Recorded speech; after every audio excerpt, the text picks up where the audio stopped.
Welcome back to Mini Writing Workshop. I am Pratiksha Manglekar and my channel is about language learning and personality development with focus on English language. In this 15 episode series, we'll improve our writing skills in just 5 minutes per episode. Today, we are going to explore how to craft powerful beginnings that grab your reader's attention from the very first sentence. Note that this is the ninth episode. Stay with me till the end of the video for our classic exercise. It is often said that well begun is half done. The beginning of your writing is extremely crucial. What does the beginning do? It sets the tone, engages your readers immediately, and establishes the context for everything that follows after. A powerful beginning can make your readers eager to continue. Here are some techniques for creating powerful beginnings. First, you can start with an action to immerse your reader immediately. For action, you can think of maybe a fight scene. Okay, let us look at this example. He struck his sword across the enemy's face and instantly knew that it's going to cost his country heavily. Oh my god! What has happened in the very first sentence? Our protagonist has struck a sword and it's going to cost his entire country. Okay, that means it's a huge deal, and the reader definitely wants to know what happens next. Second is you can pose a question to pique curiosity. For example, if you could have any job for a day, what would it be?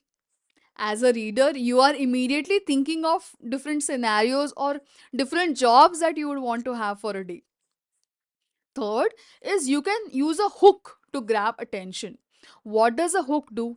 A hook basically engages the reader right from the beginning, just like a regular hook. Okay, let us look at this example. One morning, when Gregor Samsa woke up from troubled dreams, he found himself transformed in his bed into a horrible vermin. Oh my god! As you all know, this is from a popular novel Metamorphosis by Franz Kafka.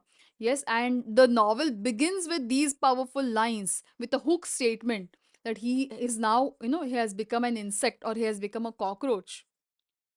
The fourth technique is to set the mood to establish an emotional tone. Look at this opening from the novel I Capture the Castle by Dodie Smith. I write this sitting in the kitchen sink. That is, my feet are in it. The rest of me is on the draining board. Okay, you immediately know that the mood that is set for the rest of the novel is sad. Let us look at some more classic examples. This is from The Tale of Two Cities. It was the best of times. It was the worst of times. It instantly sets, a contrasting narrative. Another example is from William Gibson's Neuromancer. The sky above the port was the color of television, tuned into a dead channel. Immediately draws draws your attention to maybe dystopia or to a dystopian world. Okay, while we are talking about this subject, we must make sure to avoid these common pitfalls. Starting with cliches or overwhelming your reader with too much information at the beginning is really a put off. Also, you need to stay on topic. Your opening should be very fresh, concise, and directly relevant to your writing. Look at this cliched line: time heals all wounds, but the wound of her betrayal, even time cannot heal. Oh my god, it's so cringy, right? These expressions have a very generic or a very general meaning. In fact, they have lost their meaning over time. So we must avoid these cliches. It's time for practice.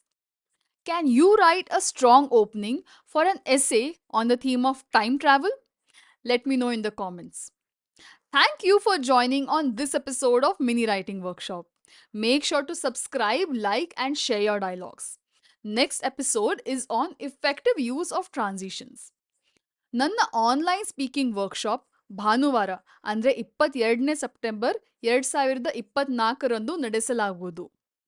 ನಿಮ್ಮ ಆತ್ಮವಿಶ್ವಾಸ ಮತ್ತು ಭಾಷೆ ಕೌಶಲ್ಯವನ್ನು ಹೆಚ್ಚಿಸಲು ನೋಂದಾಯಿಸಿ. Link ಡಿಸ್ಕ್ರಿಪ್ಷನ್ನಲ್ಲಿದೆ. ನಮಸ್ಕಾರ.